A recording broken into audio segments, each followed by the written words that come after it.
Hello, everyone. I'm Haeley. I give a talk today about error handling without exception. Thank you for coming in my talk in this Saturday afternoon. Little bit brief introduce about myself. I live in Oakland. I like Oakland. I like the tree in Oakland, especially the oak tree. In our yard, we have a red oak tree. It's big, you can see from picture. And one day, a cat come to visit our yard. It's kind of hard to find it. It's in the center, the gray cat. I coded in Scala for more than 3 years. I really like functional programming.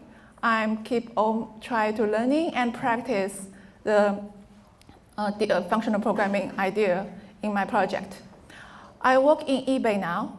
Our team is called the New Product Develop Team. We call NPD. Previously, I worked with a couple of the startups. I work with during my experience, I work on build the data pipeline and build a web app and work on the infrastructure. About the project I work on eBay, we work on the shopbot, build a shopbot. It's a chatbot to help people to shopping more easily.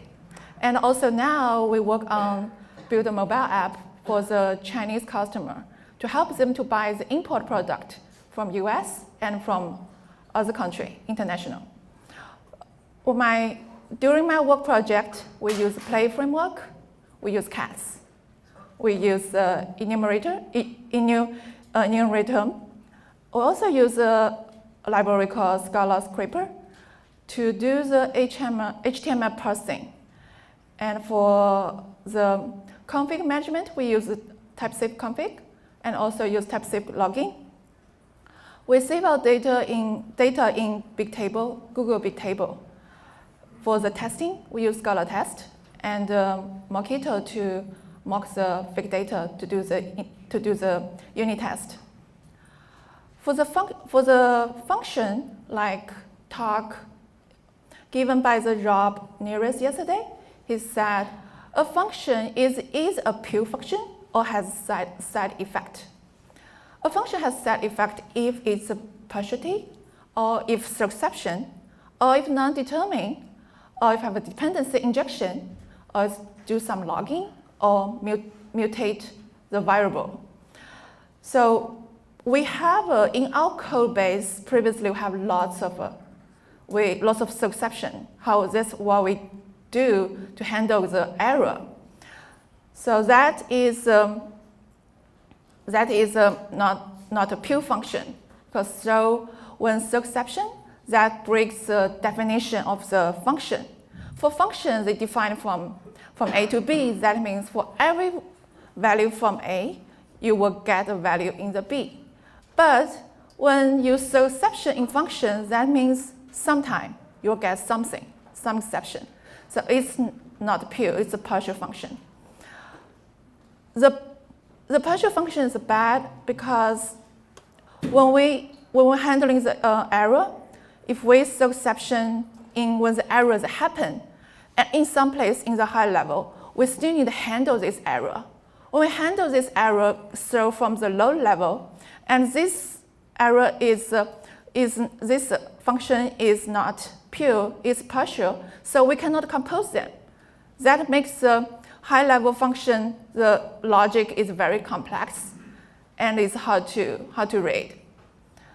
That's the reason we try to refactor our code and get rid of all this exception, and make our code error handling with is more in functional way, and so makes our function composable. Error handling composable. We do some research on how to do that. We tried a couple of the alternatives to deal with that. Like in Scala, we can use option, we can use try, we can use either. Option is if we have a good value, okay, we return it, we return sum in sum. If the error happens, we just return none. The best thing is we don't know what's error. If there's a lot of error, we lose this information. The either is good because either can keep the good value and the bad value. We can know what's error, and we also can return the good value. We also try ScalaZ, because ScalaZ we can use disjunction to implement the first fail error, catch the first fail error. Because in the error handling, we can handle two different kind of error. One is the first fail. That means in the whole process, if any function throw error, we just stop it. Another one is we try to catch all the error in all the function. It's like accumulative. In ScalaZ, we can use disjunction to handle the first fail error handling and use validation to handle the accumulative error. We also try the ScalaCheck, use one for first fail error and use many or accumulation, this library, to do the accumulated error. And in CAS, we can use either for first fail and validate it for the accumulated error. This example, we did try. A simple example is we did this example. We start from this example is given a string, and this string contains user information and username and user age, and we try to pass the username, and also we try to pass the user age is integer and positive integer. So the first version we do is we use a throw exception as we did before. And then we try the version, use option. We return option, and how we can use for comprehension to implement this first fail. And also we use a try. We return try, and a try can return good value and bad value. So we put in the for comprehension is the same, and we can do the first fail. The similar idea, and this either. It's a little bit longer. I put here. You can check later. And also we have all the tests to test all the case. All the tests is passed. I can run it later.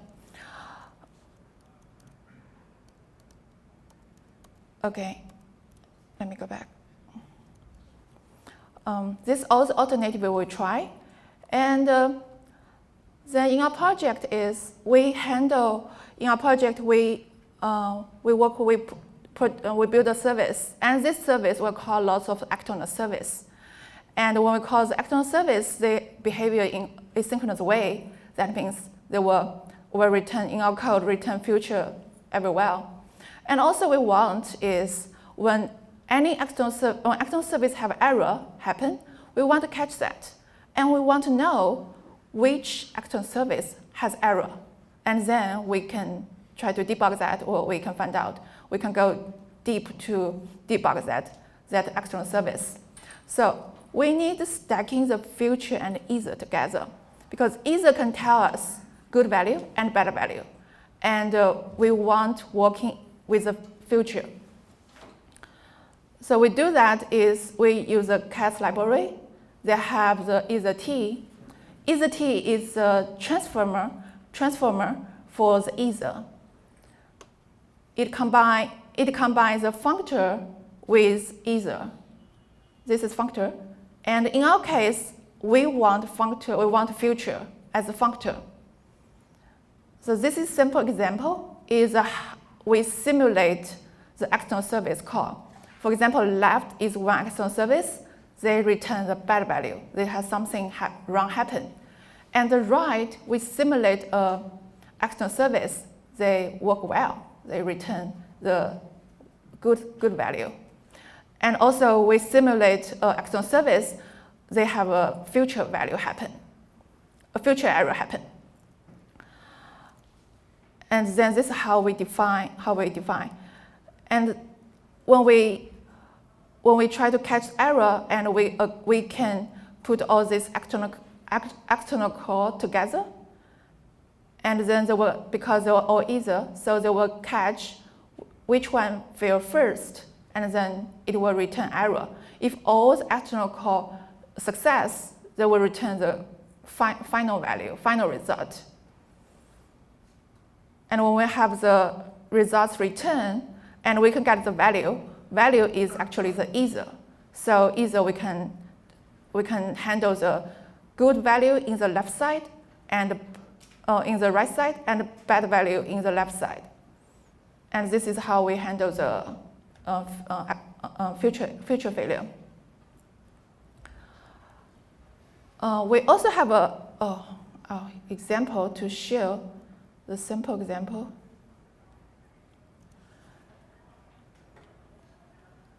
This example is we simulate how we handle this fast fail. Like for this example, if two external service call all the good, then they will return the good value. If any one fail, no matter the first one or second one, it just either one the fail. It's when the failure happens, they will stop, terminate, and return the error is catched. And also they can catch the future error.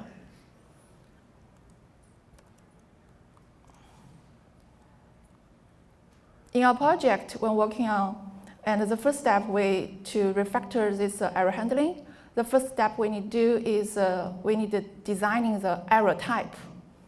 We design a general error type, and for each external service, the type we define the type for that, and which extend from this general type.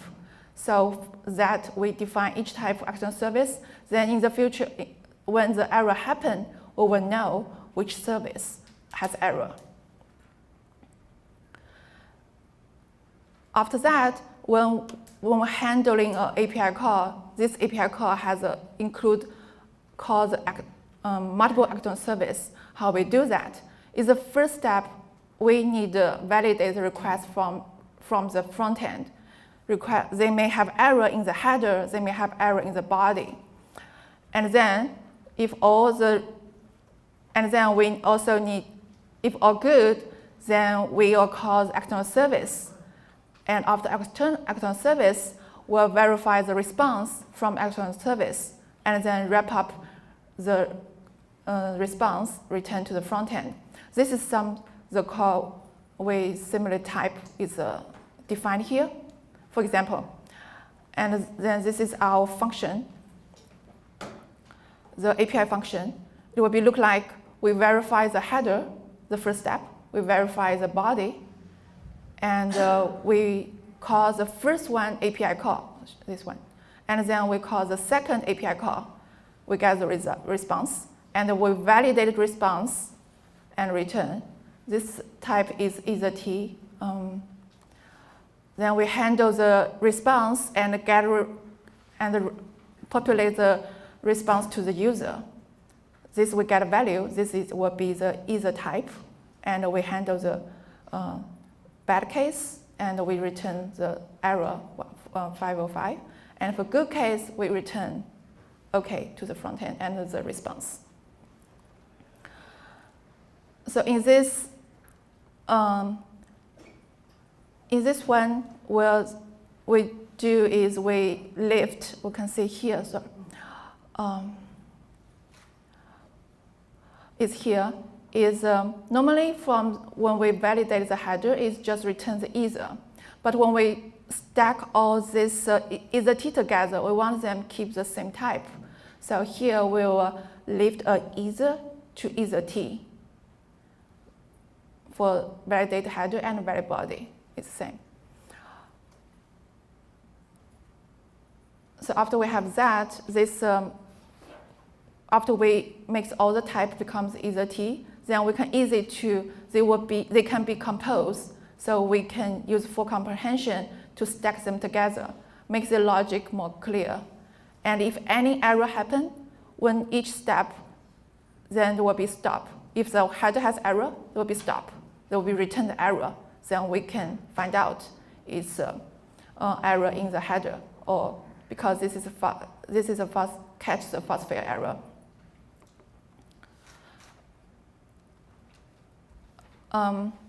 For when we do some references here, the good one is hiding cats.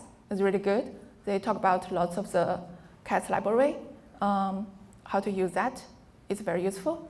And another one is a book from the Underscore. It's open source, so it's also a very good source. Then it says a talk. Okay, that's all I have. Thank you.